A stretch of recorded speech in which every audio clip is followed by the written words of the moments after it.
Welcome to the NAFA Big Ideas webinar. Learn to become a leader in your industry and your life. I am Brendan Burnett, NAFA's Director of Professional Development, and with me today is Kathleen Owings. Kathleen graduated from the United States Military Academy at West Point in 2000 with a Bachelor of Science in International Relations. Upon graduating, she served as an active duty officer in the Army Corps of Engineers. Throughout her service, she was stationed at Fort Hood, Texas, Fort Carson, Colorado, and overseas on multiple tours of duty. Kathleen was awarded the Bronze Star Medal for meritorious service in a combat zone. And Kathleen then began her career in the financial services industry with New England Financial in 2007, and she is licensed in life and health insurance and maintains Series 6, 7, 63, and 65 securities registrations.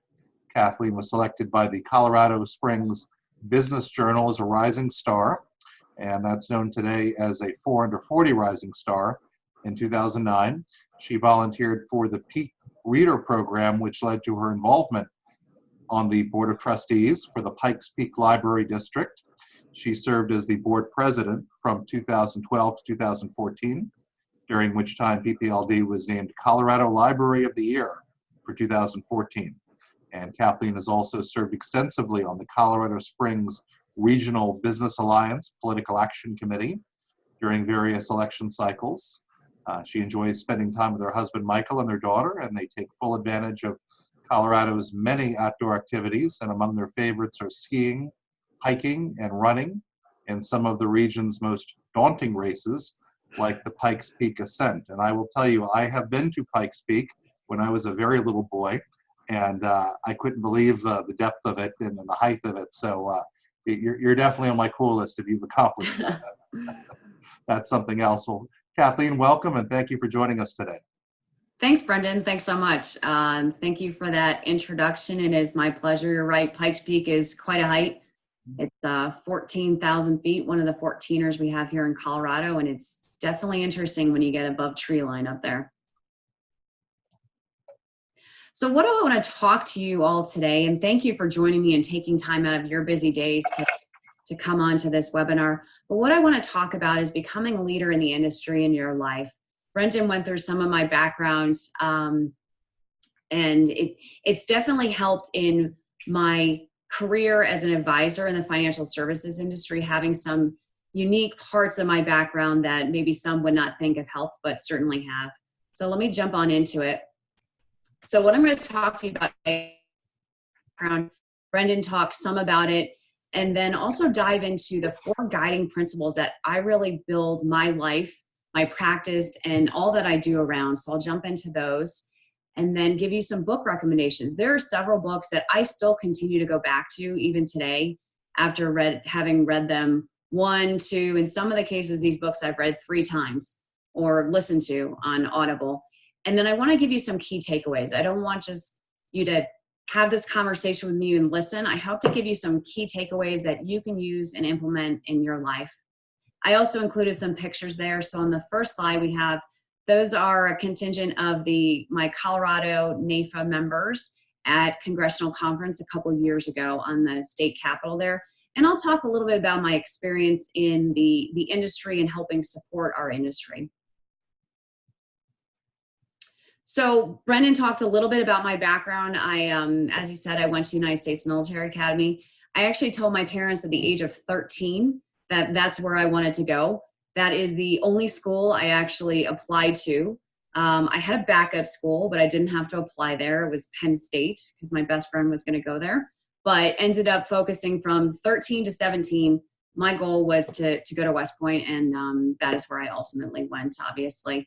Once I graduated, I was a Corps of Engineer officer, so I served as a civil engineer, and then I did that active duty from 2000 to 2006, and then served in the reserves as an individual ready reserve officer from 2006 to 2008, which was the commencement of my, my payback for my time at West Point.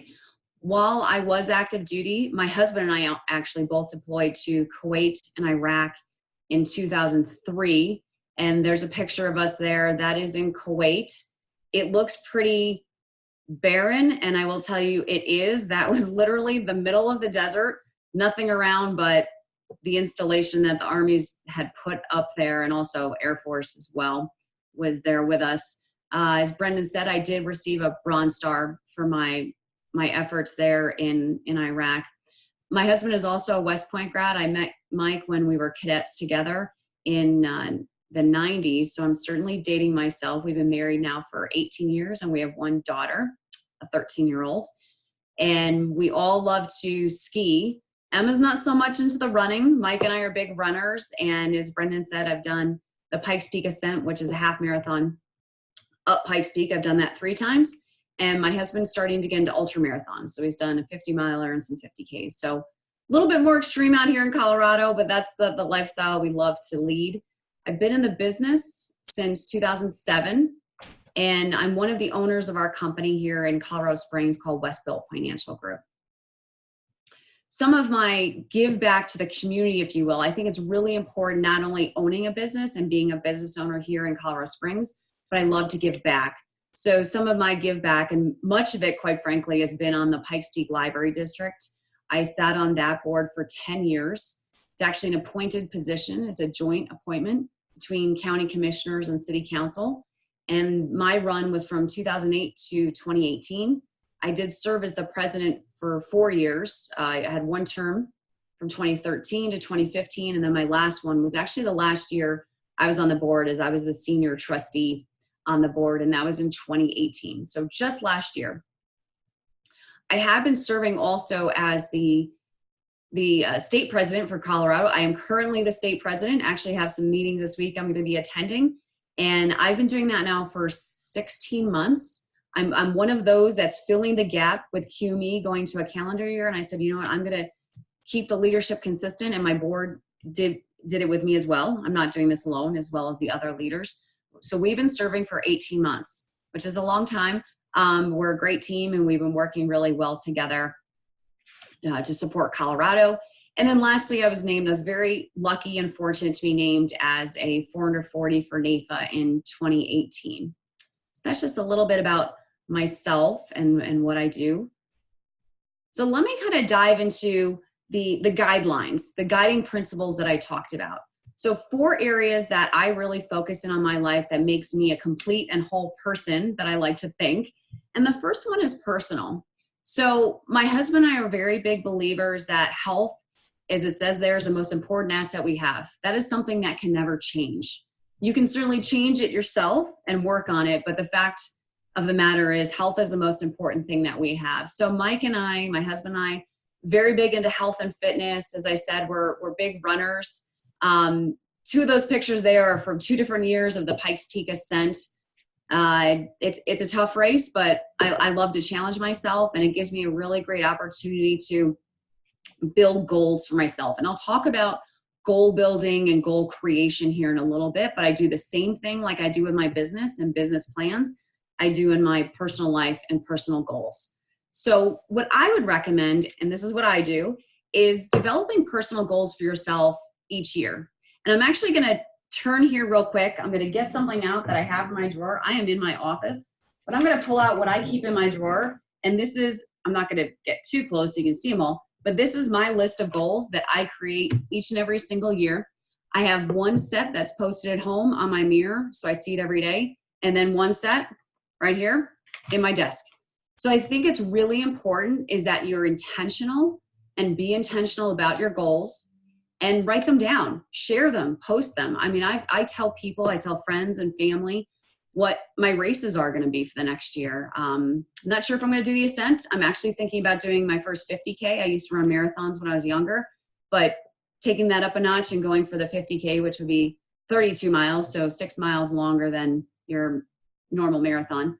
But share those ideas with other people, because I think if you get people on board, a couple of things happen. They hold you accountable. They ask you questions. How's training going? How are your goals going? It also engages people because you may not be aware of what their goals are. So I think it not only draws them into your world, but also can bring you into their world. Maybe you don't know if someone is a runner. And by sharing these goals that you're trying to accomplish, you have some more joint commonality that can bring the two of you together, or be a client or someone out in the community. So I share the goals. I will tell you, it can be kind of scary when you're sharing goals. I had a race I did last year, actually it was maybe 2 years ago, and it's called the Bar Camp Trail Race, and it's up the trail that goes up to Pikes Peak. So I think it's a very difficult race because they are incredibly tight on their timeline. If you are not done when they want you to be done, there's a cutoff for the race, you get something called a DNF, did not finish. No runner wants to get a DNF. It doesn't feel good, I will tell you that. But the first year I did the Bar Camp Trail, I did get in DNF. I was about 20 minutes over the course time. I finished the race, but not in their time. So I shared that with people. The next year I came back, I'm a little driven, and I was set that I would not be a DNF. And I will tell you, I wasn't. I think I finished maybe 10, 15 minutes. I mean, I was still pretty tight on the course time, but I got it. I got the t-shirt. I achieved that goal. Since I did that, I have not done the race again. It's not my favorite because you've got to push really hard going up, and you're going uphill and they're coming back down on the same course. And it's just not my favorite race, but shared the goal. I shared the failure that first year, the failure of my goal, and then the second year coming back and achieving that goal. So I've shared it all. You got to share the good, the bad, and the ugly. It doesn't always feel great, but I'm big on doing that. And then the last piece there is feeding your body, mind, and soul. So I have a daily routine. I will tell you today I did not get it done. I try and stick with it as best I can, but I have a daily routine in the morning. I read 2 newspapers, the Wall Street Journal and the Local. And then I have an app that does meditation. I do meditation with an app. I have a gratitude devotional app. And I try and follow those 3 areas where I meditate, then I have gratitude, and also exercise. And the exercise I try and look at on Sunday to see what my schedule looks like to fit the exercise in, because it's not every day, not doing it every day. But I'm trying to fit it into my schedule and make it work in my life. So that's how I keep, quite frankly, this personal page is probably the most important that allows me to do the other 3 to keep me going. Because without having the health and a clear mind and a clear soul, I don't think I could do the other stuff that I do. So moving on to business. I talked about this as far as goal setting. I do the goal setting personally. Also, we do for our business, we look at our plan annually and come up with different goals that we want to achieve. Maybe it's assets under management, or how many financial plans that do we want to do this year, or how many clients do we bring on, and what does that client look like? But I think it's really important to, again, be intentional and define your goals and objectives, because if you don't have any, you're just going to kind of float through the business and hope that things work out. I had a boss when I was in the Army. He maybe wasn't the nicest person, but he did say something that stuck with me since then. And he used to say, hope is not a method. You know, people say, well, I hope it works out. Well, hope isn't a method, but goal setting is a method. And certainly you may not achieve all of your goals. And I will tell you on that list that I just showed you, I haven't achieved all of them. I've had to move some out because time just became a greater constraint for me than I envisioned. Sometimes my goals are a little too lofty, I'll be frank, and understanding how much time it's going to take to achieve it. But I think if you're intentional about the goals that you're setting for your business, you will achieve many of those. And what is so fascinating to do for me is to also not only look forward and see where I want to go, but look back to see where I've been. It's very motivating for me to see what goals did I set last year or a couple years ago or 3 years ago, and where have I come from there? I will tell you, I do track my money pretty closely, and every month I do a net worth statement, and I have been doing that for 3 years now, and I have all the tabs back from 3 years every single month. I do it on the first of the month, plus or minus a couple of days there. But I love looking back 3 years ago to see where my husband and I were financially, and see where we are today, because that's what also keeps me motivated. Not just the goals and the progress, but seeing how far we've come is very motivating. So goal setting is key. I'll talk about LILI here in a little bit, but I'll first address it with this. I think it ties in well. So in LILI, in the course, there is a great plan that I still continue to use. It's the one-page business plan. And it's so simple because you can take all of these different components of your plan, the goals that you want to achieve, the objectives, and how you want to get there. And it's pretty simple. It's on one page. So I definitely took that from LILI and still continue to use it, and will continue to use it going forward, because it boils down all of my goals and objectives onto one page. Like that small one I showed you for my personal business can be on one page, which I love. So that's a one-page business plan. And we did that in LILI. The second bullet point there is engaging partners to help you grow. I think it's really important that we not feel we're isolated, even if you are. In my case, I have a business partner and we have 2 assistants that are supporting us. So certainly getting them on board. But let's say you're a solo practitioner, it's you, or maybe it's yourself and one other person, getting those partners engaged with the goals. So making sure everyone's on the same page, but also bringing people in where you find you might have holes or need help. So let me give you some examples. In the past, I've used coaches. One of the areas I wanted to get into, which we do now, is financial planning, but I hadn't done a lot of it in my career up until a couple of years ago when I started doing it. And I really wasn't sure how to engage with clients, have the conversation, what was going to work well for going about to present that to them, whether it be new clients or existing.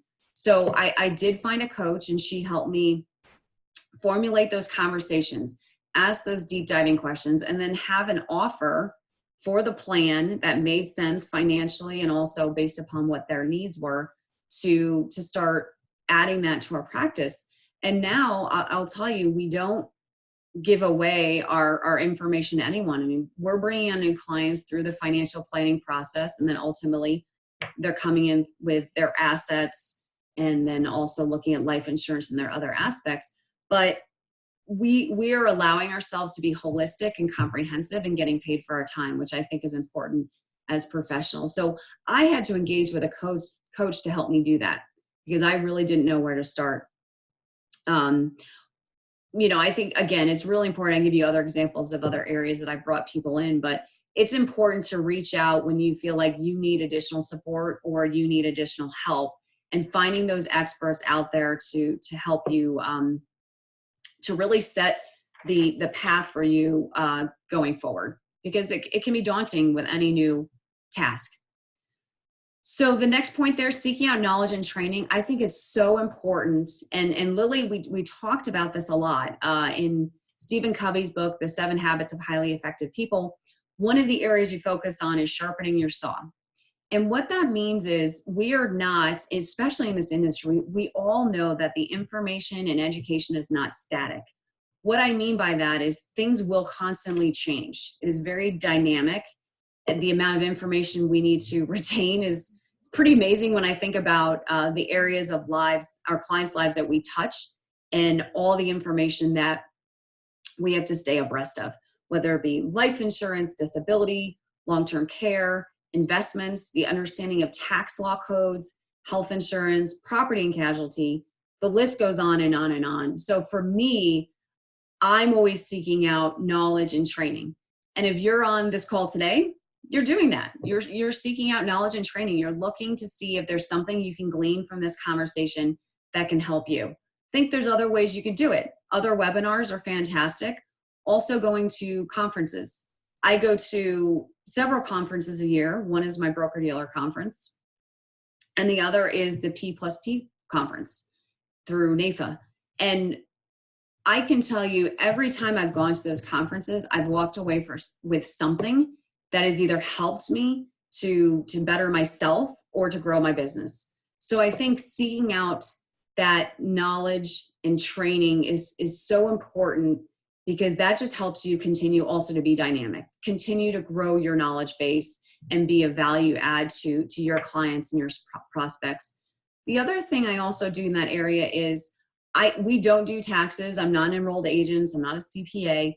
So what I do is I seek knowledge from those experts to understand the areas that are going to impact my clients' lives. I'll give you an example. One thing that I've heard from CPAs is looking at opportunity zones for for tax opportunities, for example. And I really wasn't familiar with it. So I was having lunch with a CPA. I said, look, give me high level but good bullet points that I can provide to clients and really better understand it myself. So I went to an expert to understand this and asked for that knowledge so that I would be better equipped if someone brought it up and asked me about it. Estate planning is another one. There's just so many different facets to that area for our clients. And I really want to understand it, not to be the expert and say, I'm the one who knows everything, but to have that knowledge so I can help walk my clients through it and explain it to them so they understand the aspects of their estate plan or their taxes.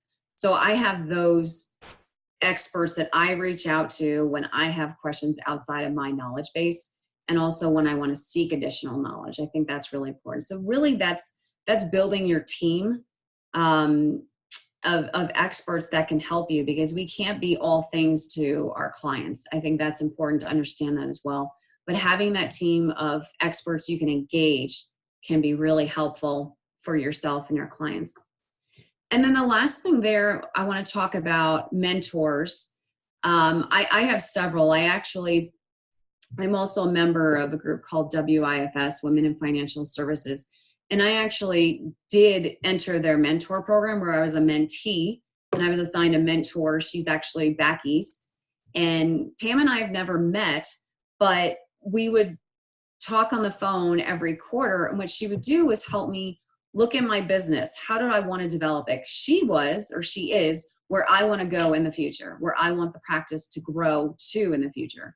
So Pam would help me think of different areas that I could focus on and creating those, going back to that first part of creating a plan, creating those goals and objectives to get to that level. And frankly, with mentors and mentees, many times they can give you stories and provide you examples of what worked for them or what didn't work for them. They can kind of help you through those roadblocks or those hazards that you might encounter. So I always find it great to find those mentors, and you might have different mentors for different things that you're trying to achieve. In that case, I was looking for someone to help me grow the practice and be better at what I do. I talked about seeking knowledge and training from CPAs or estate planners. Maybe you're looking for someone just to help you out in that area. But I think it's really important for all of us to have those mentors so we can continue to develop ourselves. And I will tell you, as I'm now moving up on the age line there myself and looking down and seeing those people that I can help as they start in the industry, the mentors also get just as much out of the relationship. Don't ever feel like you're going to be a burden or kind of a time suck for them.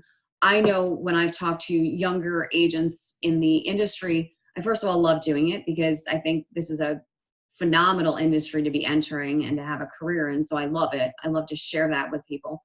But I've gotten a lot out of it as well. When someone's younger, they just have a different perspective, or even just new to the industry, they're going to have a different perspective that gets me thinking about the way I do things and why do I do them the way I'm doing them. So it's also good for myself and looking at my own practice and what I'm doing to evaluate that. So that's been really valuable as being the mentee and also starting to be a mentor for others. And then last point there, asking for help. I don't know any time I've said to someone, I need your help, and they've said no. Everyone loves to help someone else. That's just human nature and human beings. So don't be afraid to raise your hand and ask for help, whether it's an expert in a product that you may not be familiar with or an area of this industry that might be more difficult for you. Raise your hand, give them a call, shoot them a, LinkedIn message or whatever you want to do, but ask for help. And I think that is a great self-awareness as well, to know what your strengths and your weaknesses are. And I've always been pretty good at that, self-evaluation, if you will. So now I'm going to pivot talking about community, and then I'll talk about the industry. So as I said earlier, I've always wanted to give back to the community that I live in. So I am not originally from Colorado. I have lived here for 15 years. but I'm not originally from Colorado. I grew up in New York, Westchester County, which isn't too far from West Point. But when I did get to Colorado, I fell in love with it. I love the people. As I said, my husband and I love the outdoors. So when we both got out of the service, I knew we wanted to stay here. And I felt being a business owner in this community was also really important for me to become part of the community and to find those organizations that I can give back to and support. So I was very young in my career, and what do? You just kind of look online to see what boards are looking for people. I can tell you, as we all know, if you're involved with NAFA or any other association, there's always a great need for volunteer leaders and leadership. And when you raise your hands, most people are happy to say yes. In this case, I'll start with the first one there, that first logo, Pikes Peak Library District. So it was kind of interesting how I came across this opportunity. There was an advertisement in the paper, and it was a post advertisement for a board of trustee member. And they had to, and I know this now, but by law, when a position becomes vacant, then that has to be posted online and in the newspaper. So I saw the advertisement. I will tell you, I've always been a great supporter of libraries. My grandmother really was an avid reader, very smart woman, and I do believe my passion for reading. I still remember going to the library for summer reading programs as a kid. I actually still talk to the librarian when I was a kid. She's still a librarian, and I've talked to her a few times. So I've always had a passion for the library and their mission. So I thought this would be a really good fit. This is the way that I want to give back to my community. What the trustees do is there are 7 trustees for Pikes Peak Library District. It's a $38 million budget, so a very large budget. There's 15 libraries inside of the system, and it's the second largest library system in the state of Colorado, Denver being the first, although I think at some point we may overtake them. And I still say we. It's very hard to change that pronoun when you've been saying we with an organization for 10 years. I'm not sure if I ever will, honestly, because I love the library. So I applied for that position. I'll be honest with you and say I never thought they would pick me. I was 28 years old at the time, pretty new in the business, hadn't lived in the community for very long. But they did pick me. And I now know why they did. I had strategic planning background, being in the military. I also had leadership, obviously having been in the military. So the areas that they needed support on were the strategic planning, the leadership. They had some attorneys on the board as well. And then I had the financial background as well. So went to them with those areas that I could help them support. And frankly, it was the perfect fit. I probably, had I been able to stay longer, I probably would have. There's actually a term limit. Trustees can only do 2 5-year terms, and that's written in the bylaws. So I did have to retire from the board. It was kind of funny. There was an announcement saying I retired. I felt a little young to be retiring for something, but that is true. I had to retire from the board. But just the experiences that I gained from that alone on the strategic planning, engagement with other leaders, engagement with other members of the community. I dealt with some pretty interesting situations that I don't think I could have gotten anywhere else. I mean, I had to sit and have conversations with business leaders talking about the homeless problem in our community. I dealt with the public, especially being the president. If there was any complaints or any issues in the public, I would deal with that in conjunction with the executive director. Then also working with the executive director, who's a friend of mine, was fantastic. We were his raters, if you will. And I've been a rater before. I was a rater. And what I mean by rater is we were overseeing the executive director. So he was our direct report. And I did that many times in the Army, so that wasn't anything new to me. But what I got from being in the library was far beyond just having a position as a trustee. It really was those softer skills that I was able to develop. Presentation skills. I will tell you, in those 4 years, as different 4 years being president, I had to present a lot, whether it be to our internal staff, which is about 450 people, or presenting at meetings with foundations. We had a large capital campaign that we did, and we had to get, myself and the director at that time, Paula, had to go before this foundation and ask them for money. It was a very large ask, one of the largest that they've done in their history. And that just developed my skills better of presentation. I know people talk about Toastmasters. I'm not a member of that, but I'm sure that's, from what I've heard, it's a wonderful organization. But that experience alone helped me develop my presenting skills, if you will.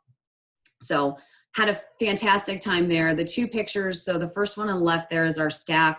We did win one of the years when I was president, we won the local community here has awards for best employers, and we won the best extra large employer that year. That's kind of a weird category. I don't know why they didn't just say biggest, but best extra large employer. And that's just some of the staff, some of the leadership team there. And then on the right, those are the other trustees from my last year on the board. As I said, there's 7 trustees, and just the skill set there was just phenomenal. There's some attorneys that were on the board with me, a retired executive from utilities, that's Wayne, the really tall guy behind me. Kathy to my left, your right, had worked as marketing for a very large federal or very large credit union here. And I can go on and on about each of those folks, but it was really fascinating just working with these people and having to solve problems together. I mean, we had some pretty big problems. We had our executive director, one of our executive directors had resigned. She took a position at a larger district, which isn't a bad thing.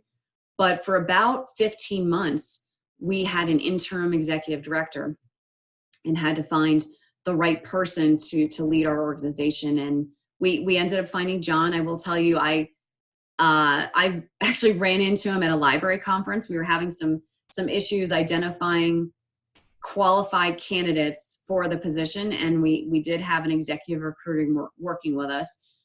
And Larry, the recruiter, was going to a ALA conference, American Library Association conference in San Francisco.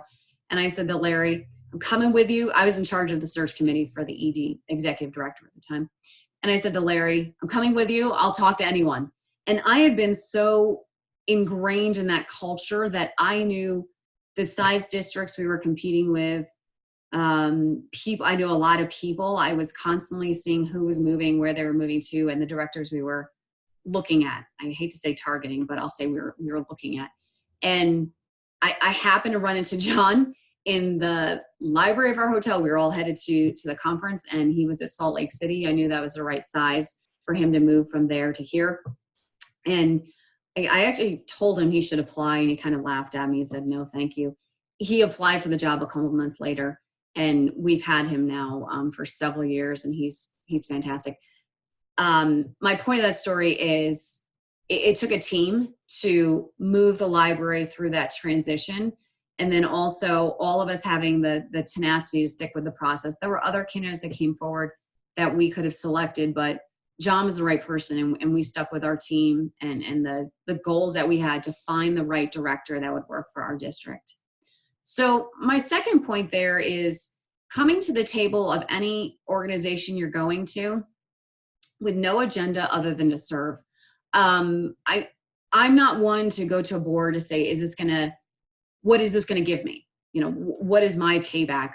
I'm sure if I did do that or thought that way, I would not have picked the library. I will tell you that. What I wanted to do was find a board that I could be a service to. I could bring value to that position, and the library was the perfect fit for that. So I really went there with no agenda other than to serve that board and the community. And then lastly, developing relationship with those on the board. The second group I have there, Peak Military Care Network, that's a local nonprofit that supports service members, active duty service members, veterans, and their families in connecting them with much needed services in the community. They have over 45 partner organizations that they work with. I think the number's 48. Having been in the military and then getting out, I will tell you there's so many organizations that are out there looking to support us. And it's really hard and sometimes confusing to understand where you need to go to for the help you need. Because I will tell you, we all need help. I needed help when I got out. And what PMCN does, Peak Military Care Network, is they want to be that single point of contact that someone can call into and then get them to the organization that can then support them. So I haven't been on the board because I have a few other boards I'm on, but I have been supporting them and their efforts during their annual nonprofit breakfast when they raise money. And I will tell you, just though, from being on that board, or supporting that board, I should say, I've made some really great connections there. There's a CPA that I now reach out to just for questions that I have, and we're trying to work together and form some kind of alliance to work with each other. But it's just another great touch point that I can get into the community and work with people I would probably not have found otherwise. Also, going back to supporting the community and supporting those people in the community that I care most about, which are veterans and the service members and their families. So it's going back to your passions and what you can bring to the table. And then from there, building the relationships that can help support the community and also your business. I think ultimately at the end of the day is what's going to be best certainly when I look to get involved in the community and do outreach. So then the last area is in my industry, and I will say NAIFA is quite infectious. I've done a lot with this organization. My dad is a NAIFA member. He's been a NAIFA member a long time, I will say. So he's been a member for now probably 3 decades. So I can kind of joke that I've been a NAIFA member for just about as long as I've been alive. What I love about NAIFA and what it does for me is, I talked about it earlier, the knowledge and the ability to gain more information and to better myself, to sharpen my saw, as I said, talking about Stephen Covey again. It also allows me another way to give back to the industry. Service is something that's ingrained, I think you'll see, in just about everything that I do is giving back. And what I get from NAIFA is that ability to give back to the industry, but also to become a promoter and supporter of the industry, which in turn is serving our clients. So I do go to the congressional conference every year. I think I'm coming up on my 4th year of going to that. I will tell you a little bit more on my history. When I was a junior in high school, I actually worked as a page on the floor of the House of the U.S. Representatives. Sadly, that program's not around anymore, but it is in the Senate. And what those young people do is they are on the floor to deliver messages to the congressmen or senators. We would also deliver flags, the flags that were flown over the Capitol, and other, little odd jobs that they would need. And so I will say a lot of what I do as far as the promotion and support of the industry is on the lobbying side. And I love engaging with our elected officials. I think many people don't like to do that. They see some of the antics and the circus that we're seeing right now with the impeachment testimonies going on, and they think, oh, it's just a messy circus. I don't want to get involved. Well, I can understand it from that aspect. However, I'll give you the flip side of it is they being either the congressmen, the senators, or even your state representatives, they are making decisions and passing laws that affect all of us and our business and affect our clients' lives. So I was just having this conversation yesterday with our lobbyist for Colorado, and I was saying to Carl, I said, you know what, and this is how I've always felt, I'd rather be at the table than on the menu. So I'd rather be a partner at the table, making things happen and affecting or being part of the conversation for those laws and those bills than the topic of conversation that they're looking to discuss. We all know about the taxability and of life insurance, how that's a pretty large number that Congress would like to access, I'm sure. I'm sure they talk about it every year. But I find that I want to get involved and engage with those individuals, those elected officials, to educate them, to help them understand what the bills that they're running and passing or not passing, what they're going to do to our clients and all of us. And frankly, it's their constituents that they work for. So I want to be the one there talking to them. The picture on the bottom there is Senator Cory Gardner and some other folks, again, from Colorado. I love to do it. I do a lot here at the state level. There was a bill that was run through here in Colorado a couple of years ago. It was a senior abuse bill, similar to the Senior Act that we've seen at the national level. And there was some parts of it that we did not like. They wanted us all to, there was just, I'm not going to go through all the details, but there were parts that we did not agree with. And so what NAIFA did is we worked with the Securities Commissioner who was running the bill. He had to get it run through state representatives, of course, but he was the lead on that bill. And we worked with them just to change some of the language. I will tell you, other financial service associations did not. They kind of stepped back and said, you know what, we're just going to let Commissioner Rome, Jerry Rome was the commissioner at the time for securities, we're just going to let him do what he wants and it's fine. Now, I can tell you they did not agree with the parts and pieces of the bill, and they were happy for NAIFA to come in and say, look, no, some of this needs to be changed. We need to work on it. And we ultimately did get those changes done. I know Commissioner Rome at the time was not entirely happy with that outcome, but we worked with him. We worked with the elected officials. Our lobbyists had to work because the Republicans at the time wanted to kill the bill completely. So it was really interesting to see how the interaction with the commissioner worked out, the interaction with the elected officials in the House and the Senate.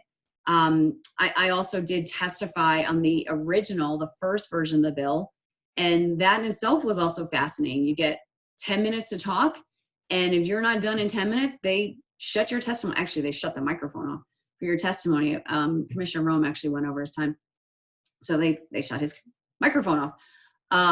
But that in itself was also very fascinating. So I would say get involved in some capacity. Maybe it's not going to congressional conference and you don't want to, fly out to DC, but maybe at your local level, reach out to your House representative or your senator at the state and get to know them. And I will tell you, don't go to them and ask what they can do for you. Again, go to them and saying, what can I do for you, Mr. or Mrs. Congressman, state representative, or state senator? How can I help you? How can I support you? Can I be a resource for you? If you ever have bills that are dealing with whatever your area of expertise is, health insurance, property and casualty, life insurance, please reach out to me. I want to be a resource to you. And I will tell you, they will remember that.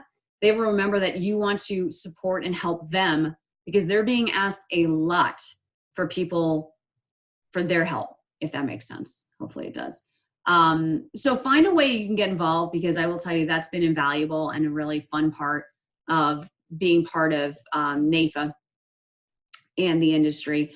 I've also had the opportunity to serve at the local level. I was the president and went up through the chairs for Colorado Springs and president there. And then I was asked to come to the state board, and I'm doing that for several years now and doing more with national. And that also has been great for me. Things like this, being able to present to all of you and share my experience and how I've, helped, but also as much as I've helped, I've gotten back.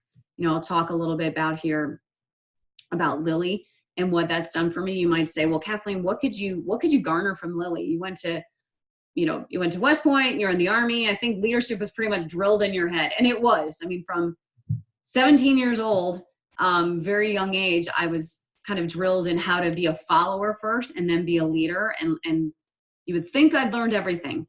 I will tell you, comparing LILI to many of the classes I had to take on leadership, they're very comparable. I was very impressed with the level of information and expertise that was brought to that LILI program. It really gave a very pragmatic look at leadership and the way that you evaluate yourself as a leader, how you develop yourself as a leader. And I really enjoyed those conversations we had. And I'm going to go through books here in a little bit. Some of those are from LILI. But I enjoy the conversations about developing yourself as a leader. What kind of leader are you, and what kind of leader do you want to be known as?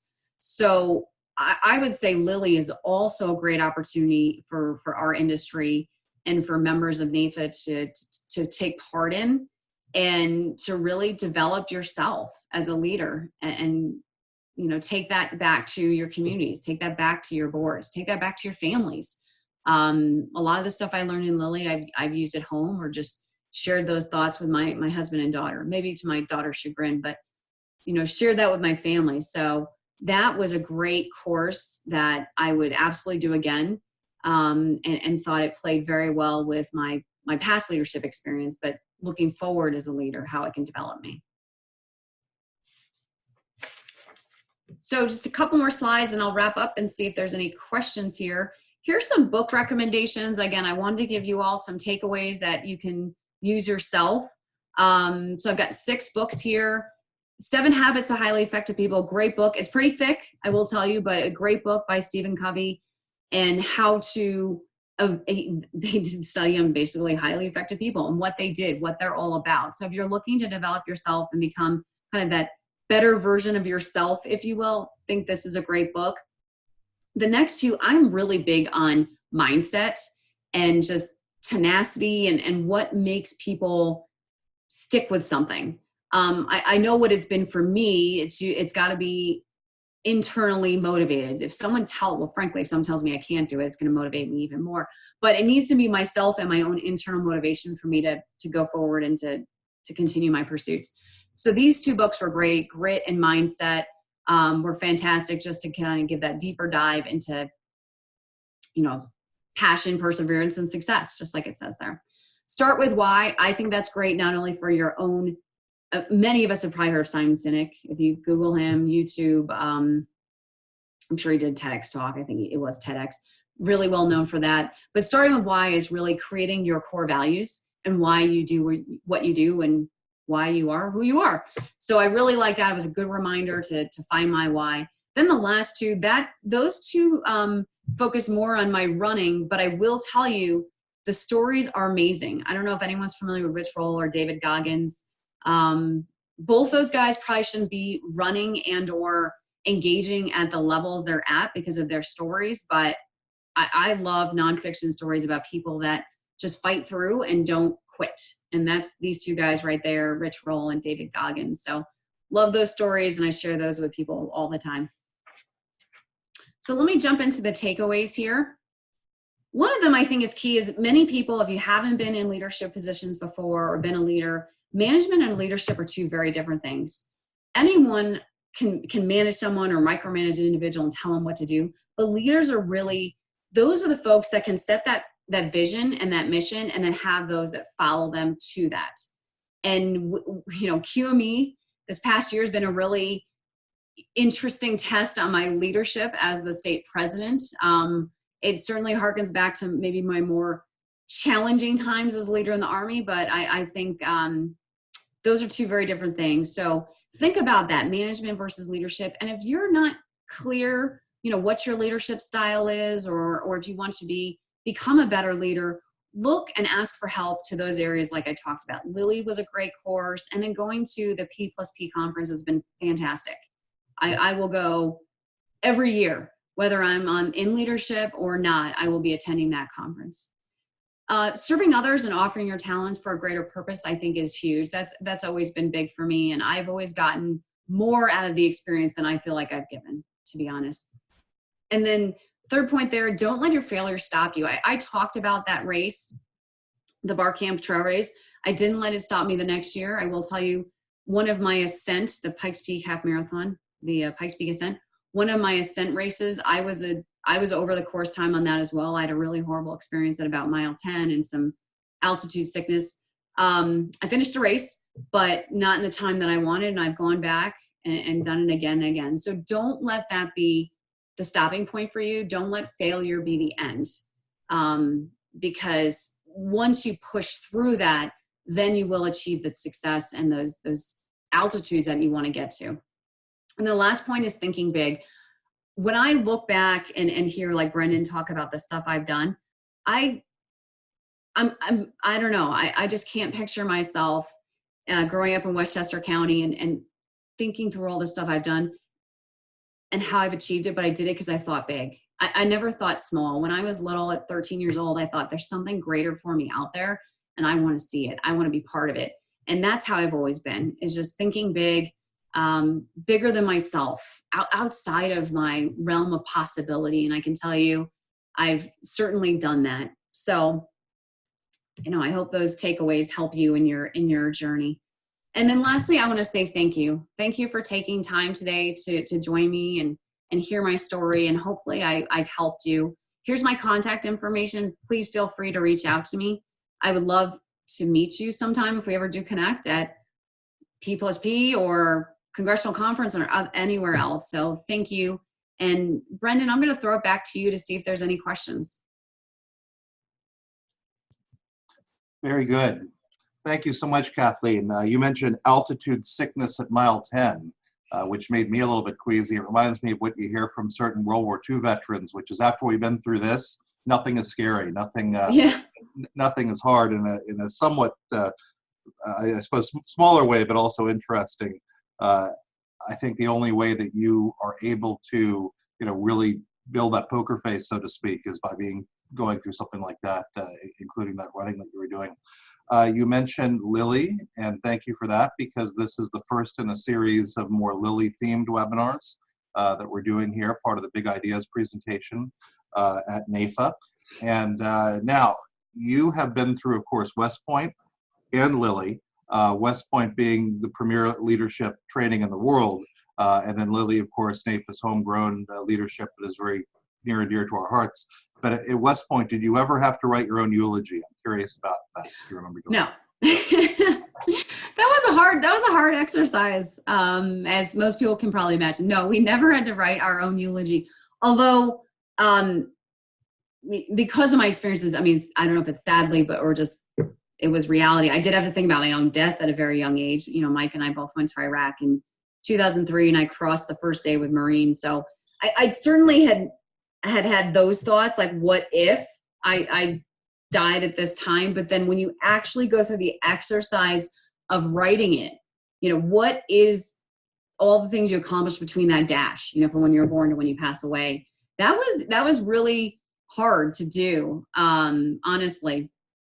But it was good. It was fulfilling, because it's like, wow, I'm not done yet. I've got so much more to do and so much more to offer. So it was a good exercise, but no, I had never done it before.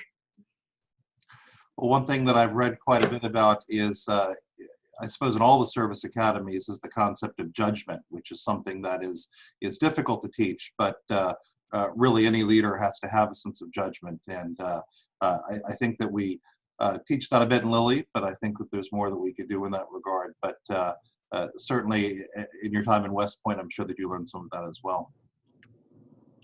At this point, you did, yeah. Definitely. Now, at this point, we're going to pause to see if there's any questions, or if you'd like to communicate through the chat box, we can take your chats as well. We'll pause just for a moment to see if we have any questions for Kathleen. And at this point, we do not. Well, I want to thank you so much for your time today, Kathleen Owings, for presenting this first Big Ideas webinar with kind of a LILI theme to it. And I also want to thank our participants for joining us today. This webinar has been recorded, and the recording will be made available to you. This concludes the webinar. Thanks, Brendan.